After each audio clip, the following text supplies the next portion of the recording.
Hello, this is Kyle, also known as AlienTude, reviewing today this longsword made by Fidestizen. Now, right up front, I did not buy this sword. It was sent to me by Fidestizen for the purposes of this review. It is available on their store on Amazon for approximately $260. So that's the general price range I'm going to be considering when I take a look at the sword compared to others. In the $250 to $300 price range is a good comparison for this sword. Let's start looking at it by taking a look at the scabbard here. This is a wood core scabbard. It has a leather wrap. I think this might be artificial leather. I am not positive on that. It has a nicer feeling than most artificial leather. It doesn't have that like rubbery, plasticky feel to it, but it also doesn't quite feel the way I'm used to leather feeling. It could just be a different kind of leather or whatever, but overall I think it feels pretty nice, just not quite like the leather I'm used to feeling. The fit here is quite good. There's only a tiny bit of rattle. If I hold it upside down, it doesn't come out. Shake it. Sometimes it'll come out, sometimes it doesn't. But it's overall a good fit. It has some retention, doesn't rattle around much. It's very easy to just pull out and draw and sheath as well. There's a seam on the side of the scabbard here that is done better than I would expect to see at this price point. Oftentimes budget scabbards will just have a seam with no stitching on it. It's basically just glued down. And while it looks clean, oftentimes I will find over time they might start coming loose a little bit, especially if you wear the scabbard, it bumps against things. With the stitching, I think that's less likely to happen. Scabbard also comes with a metal shape here that has been painted black, and it looks decent. It's probably something that's not actual paint. It's probably powder coated or something like that, probably more durable than just simple paint. Overall, I think this is a good scabbard, especially for the price point. It's not common to have a well-built one at this general price range. Moving on to the hilt, which is very striking. There's some good and some bad. Let's start with the good. The grip shape is phenomenal. This is the best shaped grip on a budget sword I have any experience with.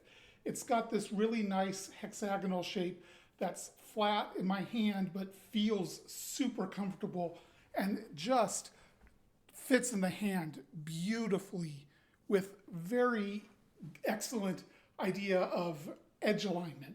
Get to that more on that in just a moment. The leather also feels very nice. It has a good grippy feeling to it without feeling fake rubbery, anything like that. And there's a stitching along the side that is just like the stitching on the scabbard. Well done and feels very secure. So that's the best part of the hilt. Let's move on to some of the less good parts. First off, the pommel. I actually really like the look of this with the brass coin put in here. The pretty flat pommel shape. There's no actual taper in any dimension, and these edges are kind of crisp. I didn't have any problems with it biting into my hand, but if you don't like wheel pommels, you probably won't like that feeling there. But you can probably see one of the coins fell out. Now this fell out while I was cutting after a few cuts, and you can see here there's a lot of what looks like glue residue in there, along with a small recess for it to sit in. I have the coin right here, and you might be able to see that there is very little glue on it. If you look at where the glue on the pommel is, it's all on the surface, a little bit in that little recess. If you look at the coin again, there's nowhere for that glue to sit. It's a concave, or it's domed, so there's really only a little bit of glue on the little pin that goes into the recess, and then a little bit of glue right there. And it's just not enough to secure it in place, especially when you get vibrations on the sword through a cut. Now I can put it back in, but as you can see, it falls right back out. I like the look. I think these are really cool. I actually also like how they bulge out. It creates a little more depth to the pommel. It just is not executed properly to get it to maintain, stay in there without some kind of design change. Now, something else about the pommel that is not great is you can see here it overlaps the wood of the grip, the wood of the grip. You can see right in the corners there, you can see the metal of the pommel extending down, and this, what you would normally consider a riser, is actually the pommel sticking down over the wood. Now that's not traditional hilt construction on a longsword at all. That is this is my speculation here, but that is a Chinese sword designer who doesn't understand European hilt construction doing what they think makes sense.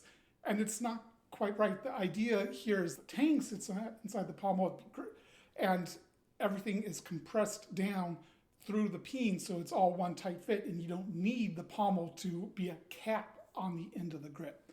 There is a peen here, along with the smallest peen block I have ever seen. It's basically just a washer, but it does serve the purpose of a peen block. The peen block, the idea there is that if you need to re-hilt the sword, you can grind off a little bit of the peen and the peen block and take it apart, and then you still have excess peen past the pommel so you can reassemble it and not have to shorten the grip. So this does do that, but doesn't give you very much room to work with. And there is what looks like a crack on the peen block. You can probably see it right there, but it is not a crack. That's just a discoloration. It's not an actual problem in there at all. Moving on to the crossguard. This is a very classic European style crossguard, and it's executed pretty well. All the corners are chamfered over pretty nicely. It starts thick here, tapers in here. Could use a little bit more taper, but very minor. It also flows nicely from the grip, especially because this riser is a little bit bigger. It flows into it very, very nicely. And I can thumb the blade without any issue, which can sometimes be a problem with these sharper corners here. Now this could be cut in just a touch. If we just shaved off a little bit of material right there, it would make thumbing the blade easier and more comfortable, but I didn't have a problem with it when I was using it. Now, unfortunately, the crossguard has come slightly loose. Don't know how well the camera will pick that up here, but you should be able to see it.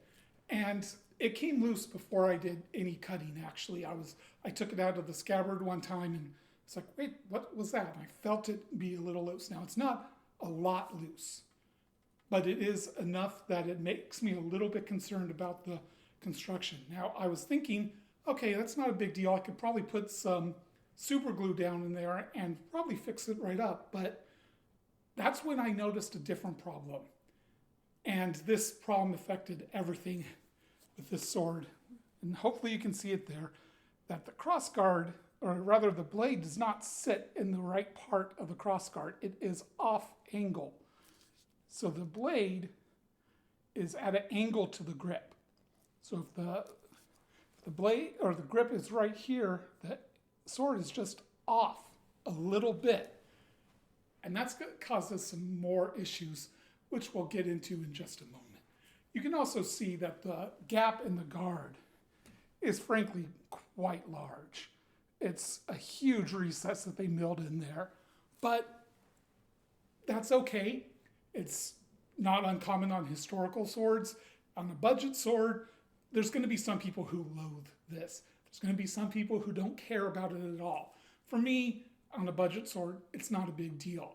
It looks nicer when everything is nice and cleanly put together, but if it is like this a little bit, no big deal to me. Moving on to the blade here, we have something what I would think is closest to a type 16A or perhaps a 18A, although the profile doesn't quite fit either of those. The overall look is what I would consider very European style until we get to the tip, where the tip is okay. but it could use to have a little bit more profile taper into the tip or less if it was an earlier medieval. But the fact that this is generally a later medieval styling, the curve here is just a little bit off for a European style longsword. This looks more like a Chinese jian than a longsword tip. That's very common with Chinese made longswords and European swords because they go with mostly what they know, which is Chinese swords. It's not a deal breaker, but it is something I noticed. The tip has ever so slightly a very, very slight deflection in it. I can feel it when I'm fingering it right here. When I oil the sword, it'll catch on cloth a little bit. Again, this is not a big deal. A file would take that off very, very quickly. The finish on the sword is a satin, and it's pretty even. There are some ripples in the surface, but they are not particularly deep or noticeable, frankly. I have to really look for them to see them. The edge beveling is excellent. It goes from the center ridge to the edge with no secondary bevel, not really any apple seating either. So it's not going to be a particularly robust cutter. It's a pretty diamond geometry from the center ridge to the edge with no curving, no nuance. Again, not a big deal in this price range. Adding in apple seating is going to cost more money because it takes more time, care, and effort. But it's overall pretty well done. I like the overall look, even though the tip does look a little bit off. I think it has a good look to it overall. The fuller has a little bit more rippling in it than the rest of the blade, and the transitions are, the ending, the termination is a little bit wonky on one side, a little bit wonky on both sides. Again, this price point, that's very common. They do end at just about the same spot on both sides. Overall, I think the blade is well done and executed well enough that it would definitely be a competent cutter. Let's take a look at how sharp it is. So that was a very easy slice. So that one tore a little bit. Let's do one more. Yeah, a very nice edge, well sharpened. It's not the cleanest cut I could ever see, but it is plenty sharp for backyard cutting. So let's talk about cutting. I like the way the sword feels. I think it moves well. I was looking forward to cutting with it, and I, for the life of me, could not get any good cuts. And I did 2 cutting sessions with this sword, but you're only going to see footage from the second one because the first one accidentally deleted that footage. So this is all from the second time. It's not a ton of footage, but it's enough to get the point across. I could not get clean cuts with this sword, which was surprising me because it's sharp. I just demonstrated that. It moves well. It feels pretty good. Why couldn't I get good cuts? Was my form just off every time I tried to cut with this sword? Well, then that's around that time is also when I noticed that the blade is not aligned with the grip. And the problem there is, when you're cutting, if the blade is off from the grip, your edge alignment is off. Generally speaking, when you're cutting with a longsword, the grip is a big part of finding your edge alignment. You grip it, your knuckles are generally in line with the edge, and this sword with the flat facet of the pommel right here should be great for edge alignment because it's very easy to determine where the sword is in your grip. But the edge is not in line with the grip, so no matter what, my edge alignment was off, and I was bashing bottles aside. I mean, I was still cutting into them, but they were not clean cuts pretty much ever. And when I noticed that edge, or the fact that the blade is crooked in the hilt, it made sense. Suddenly I was like, oh, that makes perfect sense. That's why I'm not getting good cuts. It's because, not through my fault, the edge alignment is off. And that's a shame, because this sword could be such a fun backyard cutter. It's got a good edge. It moves well. It's got a very, very comfortable grip that should help with edge alignment very much. But the execution is bad.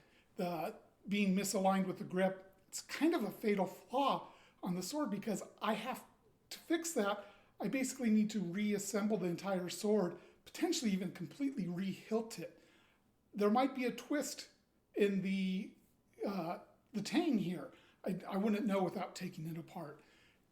So that's why I'm saying this could be potentially a fatal flaw, and it's certainly a flaw that makes it not a good cutter. I think this design could be a good cutter if it's executed well.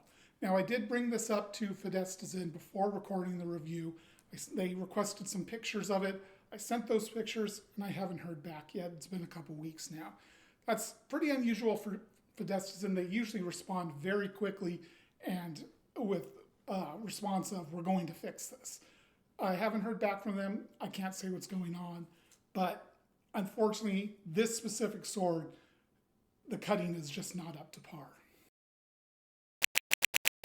Talking about handling next. So I already touched on this a little bit during the cutting section, but this sword moves very nicely. It flows through cuts and forms very well. I really enjoy moving it around.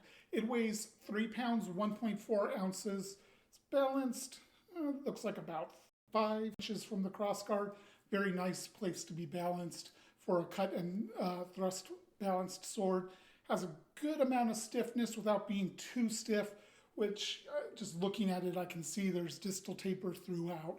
And the percussion node in the blade looks to be right around here, right where I would expect it to be. Feel it in my hand. It's actually perfectly placed right in the top part of the grip, right where I'm gripping it with my primary hand. Exactly where I want that percussion node. So there's a lot to like about the sword. I think it moves very well. It pivots very well. I just hit something down here on the floor. Luckily, it's nothing important. But it moves around beautifully. I love swinging the sword. Like I said, the grip is phenomenal. I love the way it feels. I think the grip is perfect length for me to get my hands on here. The pommel does not interfere with my hands at all. You can see that pommel coin did fall out at some point. And I want to love this sword so much, and I just can't because of the flaws in it. But in terms of just moving it around, this feels great. This is a sword that you can practice your forms very nicely. You can do, false edge cuts. But none of it's going to work right in practice because of the edge being misaligned. But it moves and handles beautifully. I really like that. And I want to compare it to another sword in this general price range, the Hanwei Albrecht II hand and a half bastard sword. It's a hell of a name, and I've seen this sword called so many different names. But let me put the Fidesztazin down for a moment. So I pick up the Hanwei. This immediately has a little bit more heft in the tip, and a little bit more heft in the hilt, especially this pommel. Even though this pommel is very much not a solid hunk of steel, it's definitely got hollowness to it. The overall sword feels stouter. It also feels shorter. Let's see. Yeah, from what I can see, the Fidesztazin definitely is a bit longer. But I think this is the Hanwei is one of my absolute favorite budget longswords because it has such a good feel overall to it, and it moves and pivots exactly the way I expect it to, exactly the way I want it to. This grip is a little bit tighter than the Fidesztazin, which makes you interact with the pommel a bit more. So if somebody has bigger hands than I do, that could be problematic, and the Fidesztazin would probably fit them better.